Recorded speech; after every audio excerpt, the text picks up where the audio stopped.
Nós estamos numa série de pregações sobre o último dia, e os temas tratados até aqui foram: primeiro foi como é o dia a dia de uma pessoa que está preparada para esse último dia. Então você aprendeu sobre isso. Depois, a vida cristã na perspectiva do último dia. E o terceiro foi o último dia, um dia como qualquer outro dia, né? Por isso a gente precisa estar preparado. E na semana passada eu falei sobre movidos por um alvo, e o alvo é exatamente esse encontro com Jesus. E hoje o tema, eu quero que você fale comigo, é feliz aquele que for encontrado assim. Eu quero que você leia então o texto de hoje, que é Lucas 12, 35 a 40. Sempre estou pegando somente um resumo, uma parte, mas ele diz assim: cingido esteja o vosso corpo e acesas as vossas candeias, sede vós semelhantes a homens que esperam pelo seu Senhor, ao voltar ele das festas de casamento, para que quando vier e bater a porta, logo se abram, ou lhe abram. Bem-aventurados aqueles servos a quem o Senhor, quando vier, os encontre vigilantes. Em verdade vos afirmo que ele há de cingir-se, dar-lhes lugar à mesa, e aproximando-se, os servirá. Quer ele venha na segunda vigília, quer na terceira, bem-aventurados serão eles, se assim os achar. Sabei, porém, isto: se o pai de família soubesse a hora que havia de vir o ladrão, vigiaria e não deixaria arrombar a sua casa. Ficai vós apercebidos, porque a hora em que não cuidais, o Filho do Homem virá. Interessante que, mais uma vez, e isso está relacionado à volta de Jesus, porque mais uma vez ele está falando de um Senhor que volta, que foi para uma festa, naquele caso ali, mas que volta e é para encontrar-se com os seus servos. E ele está usando exatamente a prática daqueles dias, uma coisa que era conhecida por eles, ele estava falando à multidão e aos discípulos, para passar esse conceito espiritual da vigilância, de como deve ser a vida de um discípulo.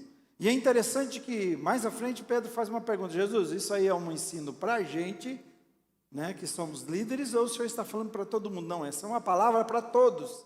Então saiba você, isso é para todas as pessoas, é para todo discípulo de Jesus. E como que é essa ideia? Os senhores saíam para um banquete de casamento, e eles tinham muitos servos, senhores ricos, e como os servos não sabiam a hora que ele ia voltar para casa, e ele podia vir a qualquer hora, podia vir de madrugada, não se sabe a hora, então o servo não dormia. O servo ficava preparado até que ele pudesse atender o seu senhor. E é interessante que Jesus está falando de uma postura, então, que exige dele. Esse servo, primeiro porque ele não sabe a hora, e também porque ele é um servo, ele tem uma postura exigida para que ele possa receber esse senhor corretamente. Imagina, o senhor bate a porta e o servo não abre. O senhor bate a porta e o senhor está chegando e o servo não percebe. E é disso que Jesus está usando para ensinar você e a mim. Então vamos aprender um pouco sobre isso. Qual é essa postura então? Ou que posturas são essas que se exige também de mim e você, porque Jesus está falando por causa da gente aqui hoje? Que posturas são essas para a gente estar preparado para esse dia? Então a primeira postura é uma postura de prontidão. Eu quero que você fale comigo, está ali?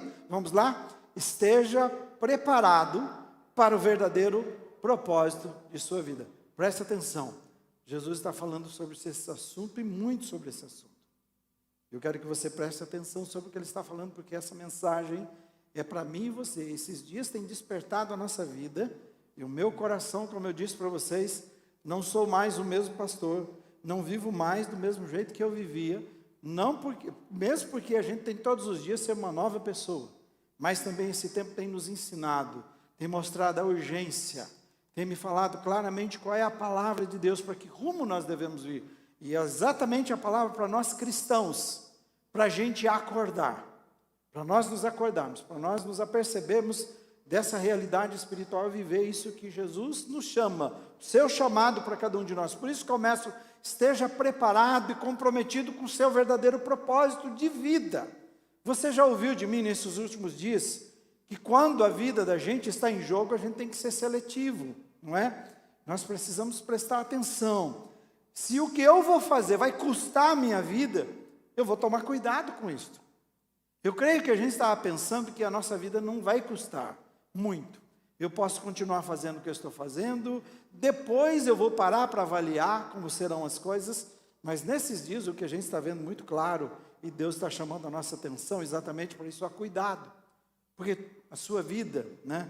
Eu gosto de ver quem joga videogame tem isso, você ganha vida e perde vida com as suas jogadas, né? Quem é muito bom está cada vez mais jogando, passando por mais um nível e ganhando vidas para continuar, ou outras coisas.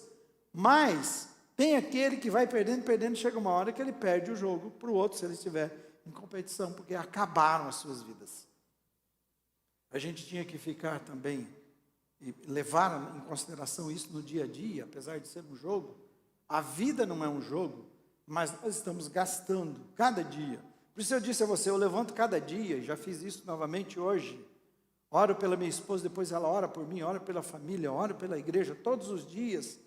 E a oração é exatamente isso, me ajuda a experimentar o melhor do Senhor nesse dia, me ajuda a ser comprometido com a excelência daquilo que o Senhor tem para mim nesse dia. Por quê? Cuidado, sua vida está em jogo. Nós precisamos ter certeza que estamos comprometidos com coisas da eternidade, não da temporalidade. As coisas desse mundo são traiçoeiras, você sabe disto, você está ouvindo sobre isso. Aqui tudo é perigoso demais, é enganoso, então nós precisamos nos comprometer com aquilo que não podem roubar. Na semana passada ouvimos que nossa herança está escondida, não só a nossa vida, mas a nossa herança está escondida com Cristo. Ninguém pode roubá-la de Jesus, ninguém pode roubar a sua vida se você quiser. Amém, queridos? Devemos viver assim, então, comprometido com a eternidade. Todo seguidor de Jesus Cristo precisa estar consciente, para que eu fui comprado? Você e eu fomos comprados por Jesus. E ele disse, comprado por alto preço, a sua vida. Ah, que legal, Jesus morreu por mim, Jesus deu sua vida. Nossa, ele sofreu tanto, mas sofreu por quê? Para quê? Por causa de você, por causa de mim, por causa dos nossos pecados que não podíamos fazer nada, para dar uma nova vida. Então, cada dia eu preciso viver consciente, entender esse propósito de vida, é consciente para quê e por que eu fui comprado por Jesus. Quem não está seguro sobre qual é o verdadeiro propósito da sua vida, pode se envolver com qualquer coisa. Alguém diz assim, quando você não sabe para onde ir, qualquer caminho serve. Então, se eu não sei o propósito da minha vida, qualquer coisa que eu fizer, tá bem, depois vamos ver no final o que dá. Só que quando você não entende o seu verdadeiro propósito, ou quando você se engana sobre o seu propósito, você se envolve com coisas que não valem a pena, que são desnecessárias, que não acrescentam, a não ser roubam a sua vida, roubam a sua paz, roubam a sua eternidade. O versículo, só essa primeira parte, Jesus está dizendo no 35, diz assim, vamos falar juntos? Cingido esteja o vosso corpo. Cingir, né? Uma palavra, o que é isso, né? Cingir é a ideia de prender as vestes como um cinto ou uma cinta. Era essa a ideia aqui. O Dicionário Internacional de Teologia do Novo Testamento diz assim, o cinto, zoné, que é a palavra, era feito de linho ou de couro e servia para firmar as longas abas das vestes, que nele eram firmadas para dar maior liberdade de movimentação. É isso que Jesus quer dizer, e isso eles entendiam muito bem, porque eles usavam vestes longas. Jesus está usando algo que eles conhecem. Então, logo, o vestir o cinto adquiriu um significado específico de, quando alguém diz assim, cinja os seus lombos, queria dizer para eles, aprontem-se para ir, fiquem prontos para ir. Já uma pessoa que deixasse o seu cinto, soltasse o cinto, também significava que ele estava dizendo assim, estou descansando, estou relaxado, né? Eu não estou, agora é a hora de curtir, essa é a ideia. As pessoas usavam vestes longas, eu fui até olhar para entender um pouquinho mais, né? Quem explica sobre isso. E as longas, essas vestes que os homens usavam, longas, elas impediam a locomoção. Então, eles precisavam fazer isso para ter liberdade de movimentação. Então, se você vê eles pegando aquela veste comprida, eles vão, com essa mesma veste, eles vão puxá-la aqui, e vão fazer algumas coisas, vão transformá-la quase como um short, se você olhar. E aí amarra, e aí então eles estão prontos, porque ao contrário disso, se ele corresse com aquelas vestes soltas, ele ia ter muita dificuldade de locomoção. Então, mas só que é interessante, se alguém quer descansar como eu e você, se você é como eu, né? Imagina, o que tem de coisa aqui, né? Então, quando eu chego em casa, eu gosto de tirar sapato, meia, tirar cinta, tirar óculos, sabe? Tirar máscara, claro, para ficar muito à vontade, você não fica preso. Qual é o problema? Isso é bom se o momento é para isso. Mas o que Jesus está dizendo é assim, quando eu estou falando com vocês, vocês têm que estar em prontidão. É isso que ele estava falando, cingindo os lombos. Você não pode viver como se tivesse, né? É hora de descansar, curtir, deixa eu olhar a vida, deixa a vida correr, que muita gente faz. Para um servo, ficar de prontidão, prontidão para quê? Bom, se a gente vai entender, a missão dele é ser servo, uma missão de servo que tem que ficar pronto é ficar pronto para servir. Então Jesus estava dizendo assim, você e eu precisamos viver as nossas vidas em prontidão para servi-lo. E Jesus era o exemplo disso. Quando você olha para Marcos 10:45, olha como ele se define, ele fala do seu propósito, da sua missão, ele diz assim, vamos ler juntos? Pois o próprio Filho do Homem não veio para ser servido, mas para servir e dar a sua vida em resgate por muitos. Interessante, não é apenas servir, não servir de qualquer maneira, aí eu servi, já fiz, não, ele diz assim, eu tenho um propósito, primeiro meu propósito, minha missão de vida é servir, e quando eu sirvo, o que eu desejo com isso, é que essas pessoas sejam tocadas e transformadas. O Filho de Deus vem aqui e diz assim, é para isso que a minha vida existe, é para isso que eu estou aqui. E quando ele treina discípulos, ele não treina discípulos para sentar e ser servido. E é interessante que um dos últimos atos de Jesus, quando ele está implantando a Santa Ceia, é exatamente este. Logo após a Santa Ceia, eu estava pensando, o que a gente tem que fazer depois de participar da ceia?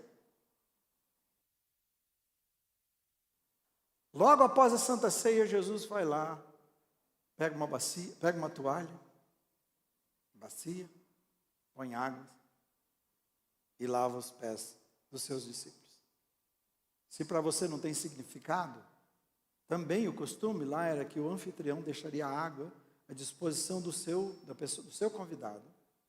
Aí eu só não lembro se ele mesmo lavava, mas ele precisava deixar a água, porque as pessoas andavam, não é como hoje na nossa cidade, com asfalto, ainda mesmo assim a gente tem um pouquinho de poeira, não, eles andavam na terra, então eles iam chegar todos sujos, então ele ia lavar-se.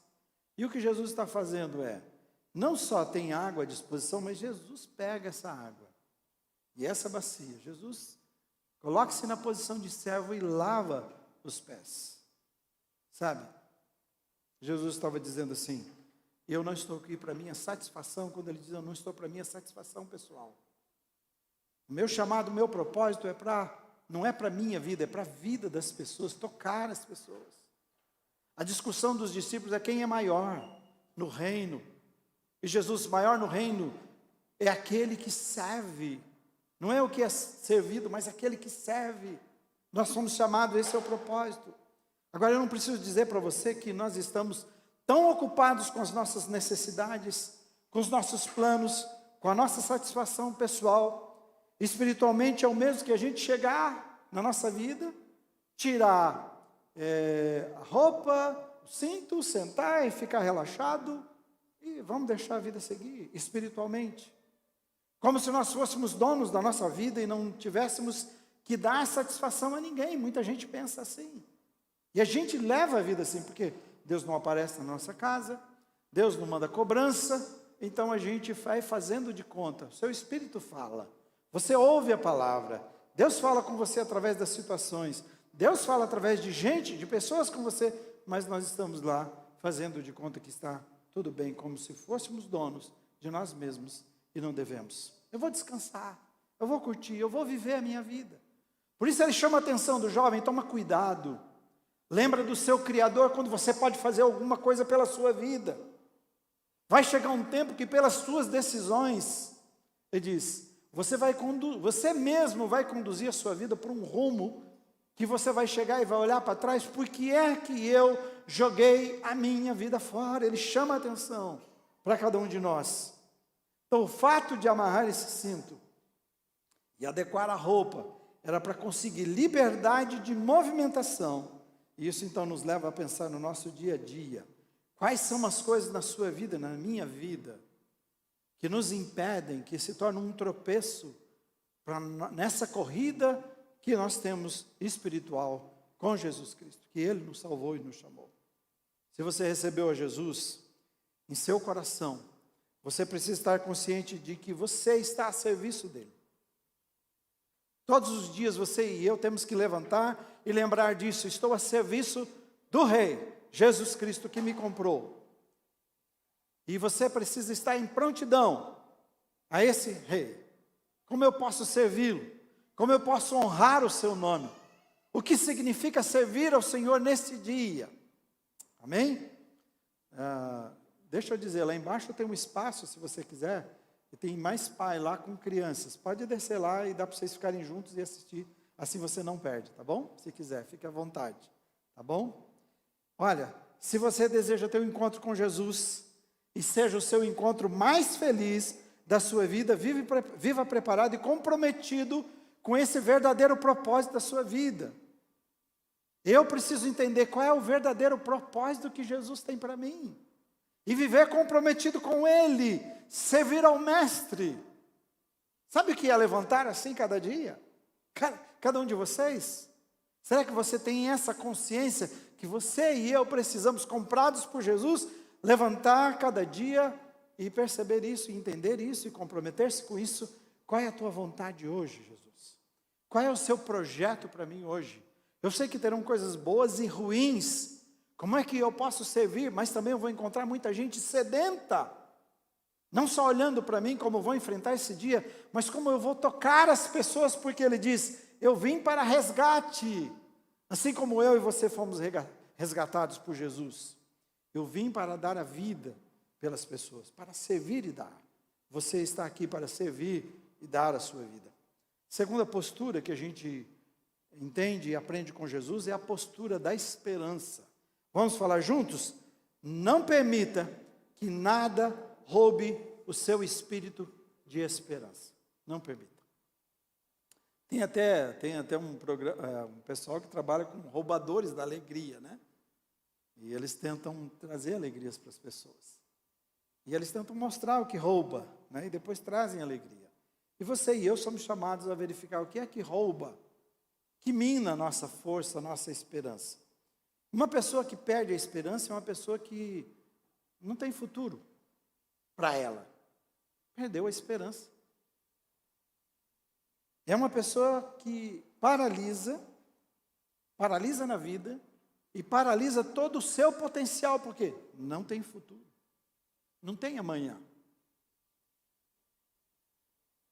Jesus disse assim, vamos ler comigo esse versículo, agora a segunda parte dele, versículo 35. Vamos ler todo e a gente dá ênfase no amarelo. Diz assim, cingido, vamos juntos? Cingido esteja o vosso corpo, e agora ele fala uma outra coisa, e acesas as vossas candeias. As luzes se apagam, o que Jesus quer dizer aqui, que as luzes se apagam quando se perde a esperança. É a pessoa que estava esperando o seu Senhor. Luzes acesas, prontas. E o que acontece? Eu esperei demais. Eu estou cansado. Não vou esperar mais. E no caso, apaga nem porque ele apagou. Porque naquele caso, ele parou de zelar pelo azeite que a mantinha acesa. Se ele dorme, a luz se apaga. E Jesus estava dizendo isso, olha, esteja pronto, esteja preparado, essa é a atitude. E outra coisa, e não esqueça de manter a luz acesa. A minha pergunta aqui é, como é que está a esperança do seu coração para o encontro com Jesus? Como está? Você percebe que hoje a gente canta de tudo, fala de tudo, mas a gente precisa, na verdade, e se prega também sobre tudo. Sobre tudo não, pera, deixa eu melhorar aqui. A verdade hoje se pega sobre prosperidade. Como é que você pode ter as coisas aqui? E aí você percebe agora que essas coisas daqui não podem proteger a gente nem de um vírus. Não é verdade? Porque quando eles acharam que tiveram a resposta, você tem variações. E aí precisa ou tomar mais uma dose, ou o que será que virá? A não ser o que eu faço todos os dias por vocês. Senhor, protege a nossa igreja, protege as famílias da nossa igreja, protege o nosso bairro, protege a nossa cidade. É o que eu faço. Protege o nosso país. Eu creio que é o que nós podemos fazer. E o que explica para mim o que tem acontecido na nossa igreja é porque Deus realmente tem cercado as nossas vidas. Não tem outra explicação. Então, a esperança que é insegura. E olha o que Jeremias disse, está preparado para esse encontro. Jeremias diz assim, 17:3, ó Senhor, ele começa, Senhor, esperança nossa, esperança de Israel, todos os que te abandonarem, ele diz, sofrerão vergonha. Aqueles que se desviarem de ti, terão os seus nomes escritos no pó, pois abandonaram o Senhor, a fonte de água viva. Senhor, esperança. Você consegue ver aqui o que acontece quando nós permitimos que a chama da esperança, da vinda do Senhor, se apague no nosso coração. Quando a nossa esperança em Deus se apaga, ele diz que quem abandona vai entrar em calamidades da vida. As calamidades virão e elas passarão por cima e o arrastarão juntos. E diz que essas pessoas vão passar como um sopro. O seu nome e as suas vidas, o que fizeram foi gravado no pó. E o vento leva, e o vento levou, e passa tudo. E ele fala para manter o espírito de esperança, e aqueles que mantêm um espírito firme em Deus, ele diz, vai beber da fonte da água viva que ele tem para dar. Você entende a diferença? Quando você mantém a esperança, o que mantém também, que fortalece a nossa esperança, é essa água, é esse nos alimentar dele, que nos ajuda a enfrentar esses momentos. Por isso que a palavra de Deus aqui não é uma palavra, irmão, a sua vida está difícil, está complicada, eu não sei, vamos nos juntar, vamos fazer uma coisa. Não, você nunca vai ouvir isso na palavra de Deus. Ele leva em consideração, sim, tudo que está passando, mas a palavra dele imediatamente é tão poderosa que não há nada que fique de pé diante dele. Ele diz assim, no mundo vocês vão ter tribulações, mas ele fala assim, olha, não perde a coragem não, ele está dizendo para você e para mim, tem bom ânimo, mantenha a sua coragem, eu venci. E ele diz assim, e na vida eu não vou fazer você jogar para ganhar de 1-0 e ficar ali perdendo, vai, não sei, vai, sabe aqueles jogos que você assistiu que fica lá, um fez um gol, o outro fez um, e agora depende para ver quem fizer mais um, e fica, não, ele diz assim, mais que vencedor é 10-0 na vida, 10-0 nos problemas, não está dizendo que não terão, mas eles não precisam arrastar, levar você e eu, porque nós estamos seguros na fonte que nos alimenta, que nos fortalece cada dia. Veja só, a experiência de Abraão. Abraão disse que estava esperando contra a esperança. Eu aceitei Jesus agora, então as coisas facilitaram, né? Prosperidade, beleza, carrão, deixa eu ver, qual é o carro que eu vou pedir, a mulher que eu vou pedir, a esposa o marido que eu vou pedir, né? Deixa eu ver, a casa, o que mais que eu preciso? Deixa eu ver, uma viagem legal, uma casa na praia, não sei o que mais, deixa eu pedir para Deus. Ele está falando assim, Abraão esperou contra a esperança. Sabe o que é contra a esperança? Ele creu para vir ser pai de muitas nações, que Deus havia prometido. O problema é que quando ele prometeu, e dizendo que ele ia ser uma grande descendência, quando ele pede para olhar para as estrelas e contá-las, ou pede para olhar para a areia do mar e contá-las, Abraão tinha perto, ele e a mulher dele, quase próximo dos 100 anos, 90 e poucos anos eles tinham.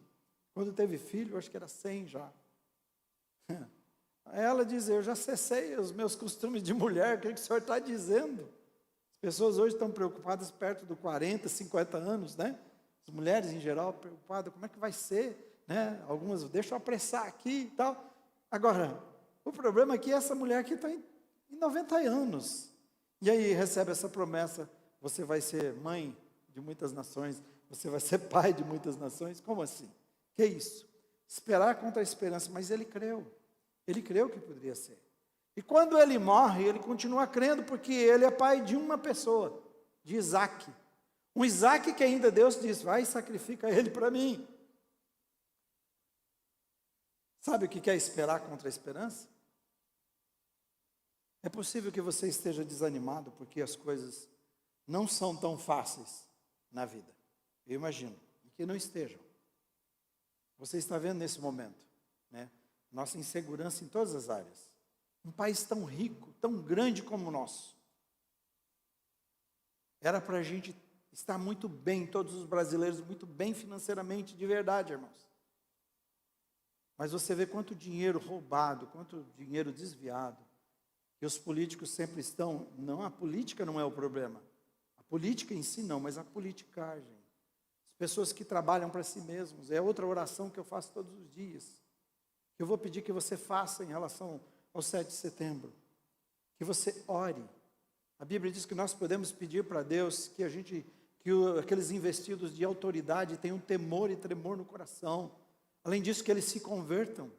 E que eles decidam para o bem nosso, o bem do país. Então eu vou pedir que você dobre o seu joelho. Não tem poder mais eficiente do que isto.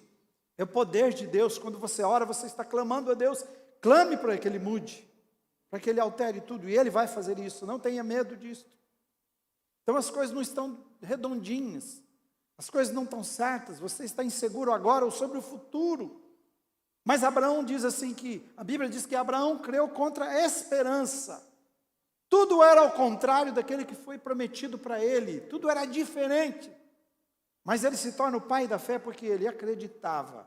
A sua esperança era firme. O apóstolo Pedro diz assim, todo louvor, ele diz assim, todo louvor seja a Deus, o Pai do nosso Senhor Jesus Cristo. Jesus Cristo, por causa da sua grande misericórdia, Ele nos fez nascer de novo, por meio da ressurreição de Jesus Cristo, dentre os mortos. E veja o que está escrito, fale comigo, agora nós temos uma viva esperança. Não é esperança morta, não é uma esperança qualquer. Ele diz, é uma esperança viva. Por isso eu estou dizendo, tenha um espírito vivo de esperança, a esperança da volta de Jesus. Você nasceu, ele está dizendo aqui, você nasceu porque diz que fomos criados. Você nasceu para uma viva esperança. Amém? Viva esperança. Você tem uma nova vida, e você foi criado pelo poder de Deus que o ressuscitou. O poder que levantou Jesus dos mortos. O poder que o próprio Jesus deu ordem a Lázaro, que havia morrido há vários dias. Diz que esse mesmo poder é o poder que está em você. É o poder de Deus na sua vida. Para você viver essa viva esperança todos os dias. Todos os dias, cada dia. Poder do Espírito Santo. Então você não pode viver uma esperança que se abala. Uma esperança que se frustra.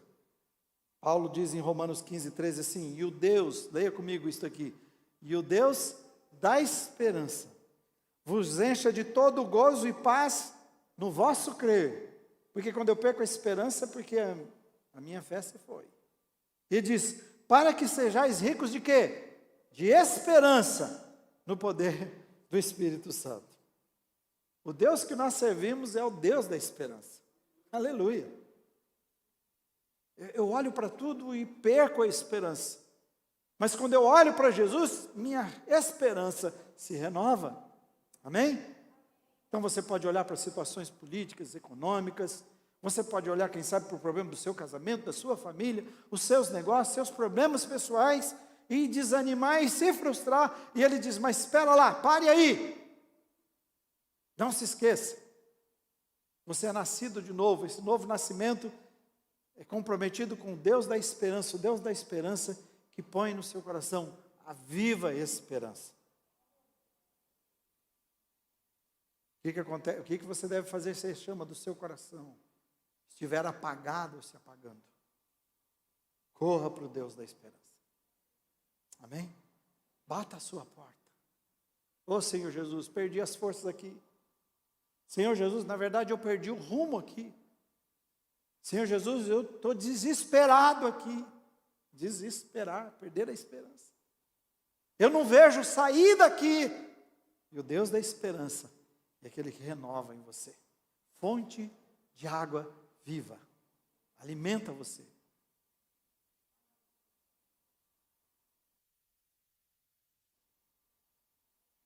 As coisas vão ficar difíceis demais para atentar contra a sua fé e a minha fé.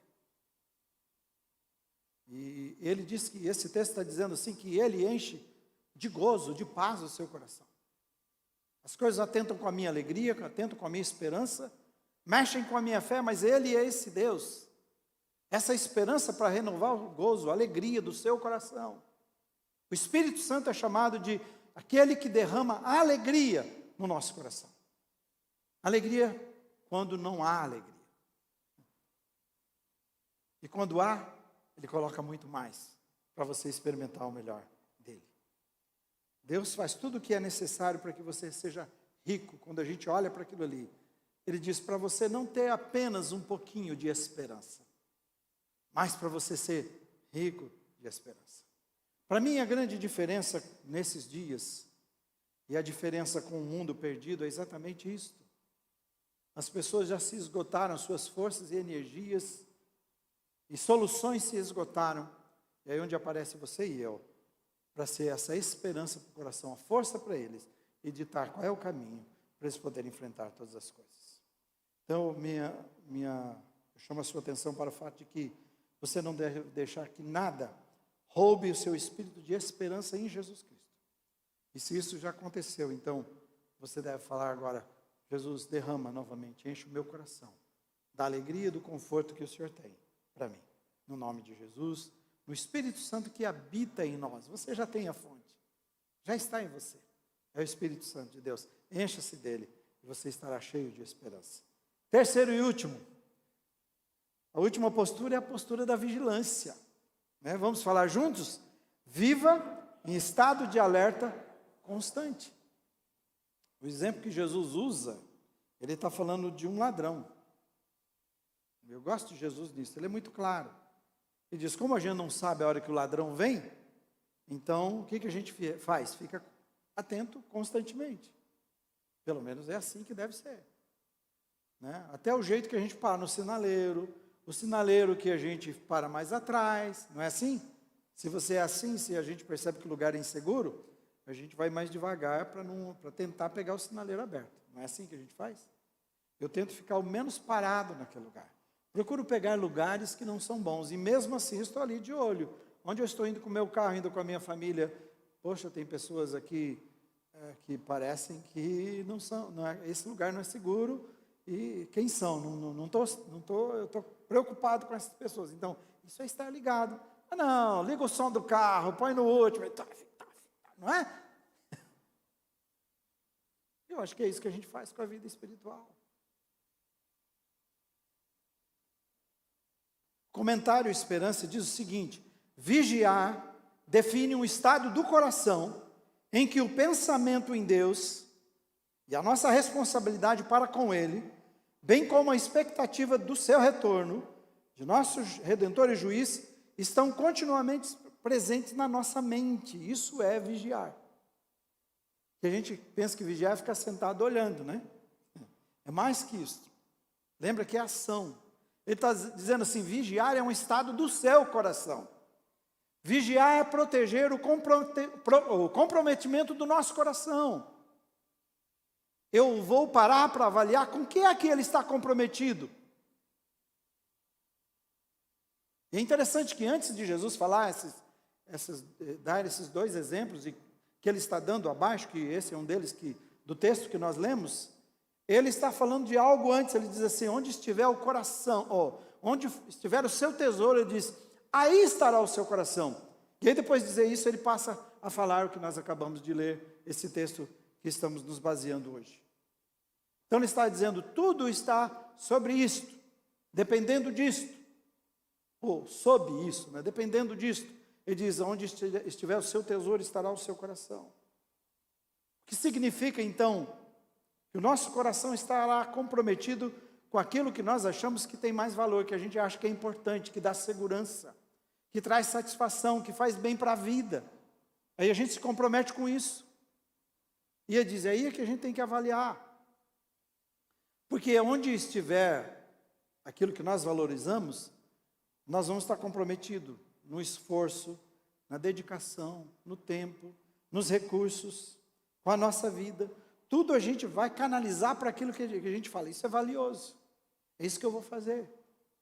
Por isso que as pessoas que estão entendendo que tem que juntar o máximo de dinheiro, comprar o máximo de propriedades, fazer investimentos, tudo para ter segurança, aí está o seu tesouro. Ele vai fazer de tudo para conseguir essas coisas e dedicar a isto.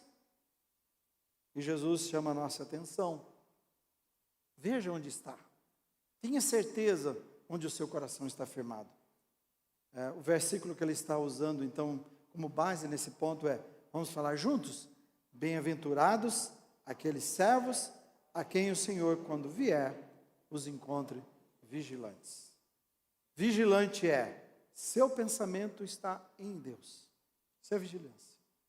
Seu pensamento está em Deus. Uma vez que vocês pertencem ao alto, pensai nas coisas lá do alto. Em outras palavras, não decida, não viva a sua vida, não busque, sem que primeiramente você fale com o alto. Isso é vigilância. Minha mente está voltada para Deus, vontade de Deus, desejo de Deus, plano de Deus. Também estar consciente da responsabilidade que eu tenho para com Deus. Isso é vigilante. Cuide com isso. Nós queremos Deus, mas para a gente viver para a gente. Nós queremos Deus e não pensamos nas implicações de tê-lo. Seguir a Jesus, ele está dizendo assim, você quer me seguir? Jesus não está falando, pelo amor de Deus, tem alguém que quer me seguir, eu estou precisando. Gente, você está enganado. Jesus para diante da multidão e fala, vocês não entenderam nada. Se alguém quiser me seguir, deixe de ter um custo. Negue-se a si mesmo, tome a sua cruz. E aí, siga. Qual é a responsabilidade? Que é o primeiro. Porque Jesus te comprou. Porque Ele te coloca como luz e sal nessa geração. Minha maior luta, maior desafio, é que os nossos filhos sejam mais crentes do que nossos pais da igreja. Eu estou envolvido com isso, trabalhando com isso. Com cada marido, com cada esposa, com cada pai, com cada mãe. Se eu não cheguei em você, já vai chegar. Para que você entenda isto. Porque o que nós fizermos agora é o que nossos filhos serão daqui a pouco. E essa igreja que está aqui não é a igreja que esteve há 40 anos atrás. É outra. É a igreja que estará daqui a uns dias. Estou feliz porque todos esses adolescentes, juniores, adolescentes nossos, a gente tem pelo menos 6 ou 7 que estão nos ajudando. Quase 10, né? 2 ajudando aqui. Vários, 3 em cada câmera que estão indo. E lá, a gente está fazendo o quê? Traz para a igreja, vem aqui. Mas não é para fazer isso e achar que isso está servindo a Deus só, não. Para eles aprenderem a amar Jesus, conhecer Jesus, ter intimidade com Jesus. Para falar que é o lugar, né, para a gente se preparar, para a gente servir, ser essa próxima geração que ama Jesus, que é comprometida com Jesus. Então, primeiro, meu pensamento está em Deus, isso é vigilância. Sou consciente da minha responsabilidade, estou vivendo e trabalhando para o Senhor, e cada dia eu estou vivendo na expectativa daquele encontro com Ele. Amém? Eu não vejo a hora. Você quer viver uma vida de felicidade nesse mundo? Você quer ter um encontro, e esse encontro com Jesus, que ele seja o mais feliz da sua vida e não o mais frustrante da sua vida? Esse será o pior encontro para muitas pessoas. Será o último encontro. Então viva assim como nós aprendemos. Viver em estado de alerta constante é estar atento cada dia para os perigos e oportunidades até aquele encontro com Jesus. Você tem que estar em vigilância. O que é perigo? O que é oportunidade? Perigo eu evito, eu corro, e eu me preparo e não entro nele. E oportunidade eu agarro e aproveito e sirvo ao Senhor Jesus. Vamos ficar em pé.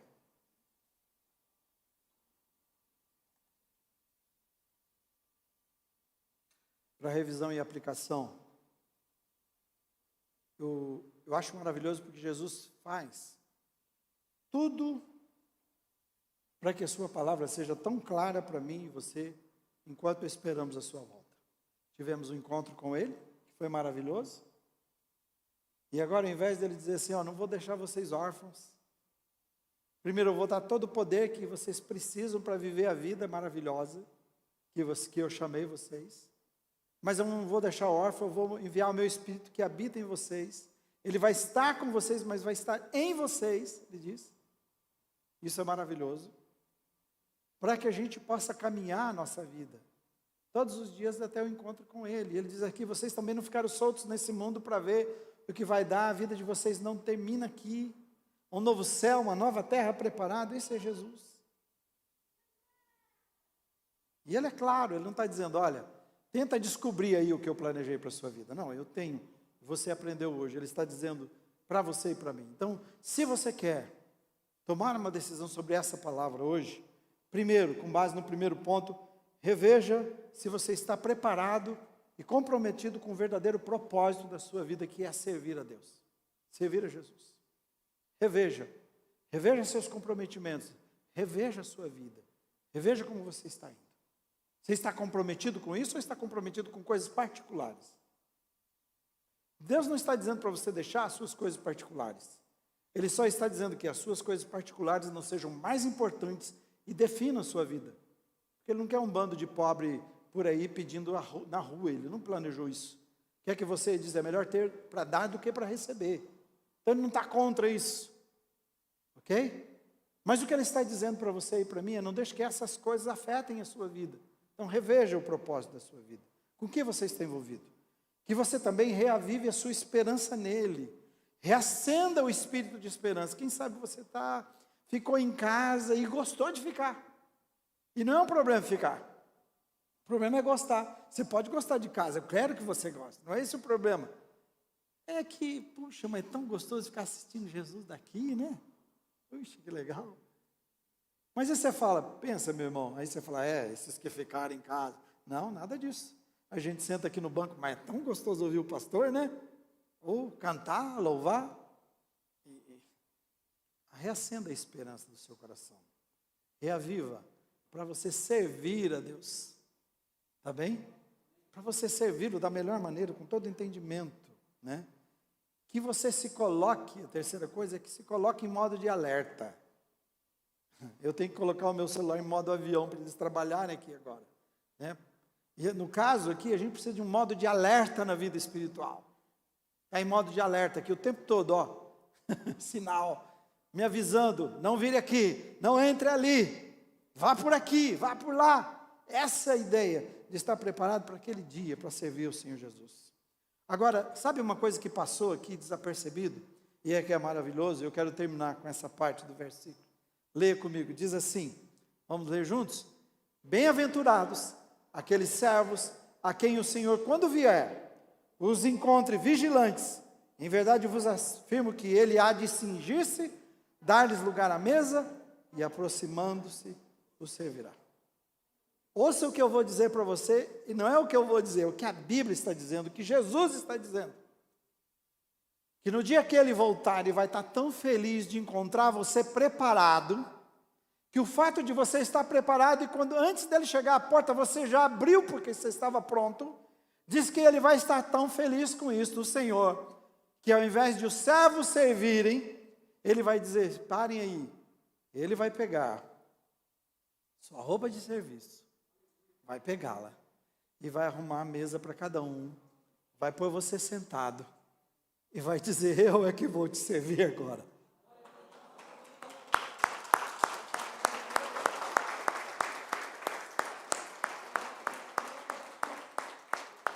Você já imaginou que maravilha? Que especial! Você senta à mesa, seu servo, ele dizia, mas agora eu sou o Senhor, eu quero te servir, eu estou feliz.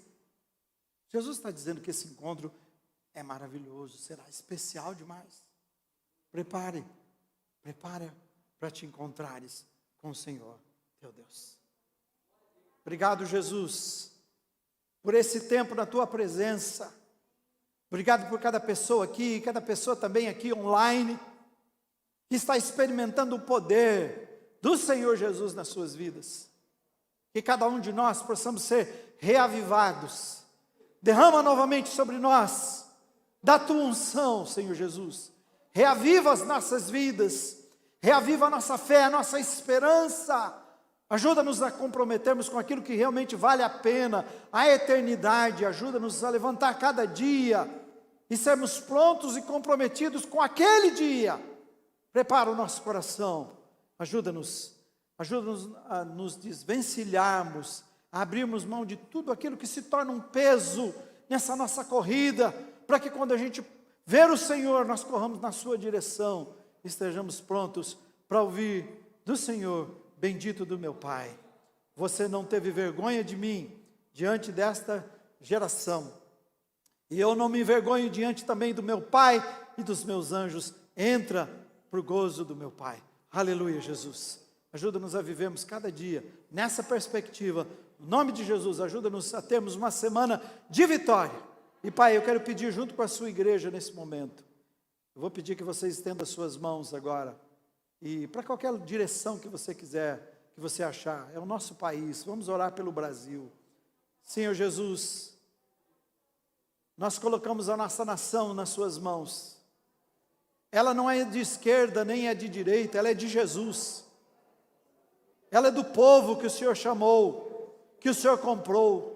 Ela não pertence a nenhum político, nem partido político. Nós queremos pedir a intervenção do Senhor nesse país.